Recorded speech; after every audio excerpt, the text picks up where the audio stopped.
B2C? Great, a great transition. I was actually just going to go into that. And so I'm glad you asked. With the B2C side, this is more mass market exposure. Yeah. So it's going to be much harder when on the B2B side, you're trying to sell 10 companies or maybe 100 companies. On B2C, you may be trying to sell 10,000 or a million. And Okay. so it's going to be very difficult to establish relationships with all of them. The best way to do this is through content marketing. This is how you nurture these relationships at scale.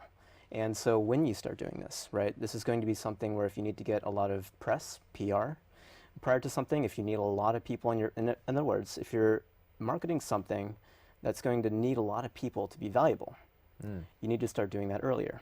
Okay. But if people find intrinsic value from what you're offering, only by themselves or through their family, you don't need as large of an audience to impress them. For example, if you're creating a social network or a dating app or something where there's an event sort of venue service, you'll need a larger audience for that to be useful. Yeah. And so gathering that audience beforehand is going to be really important.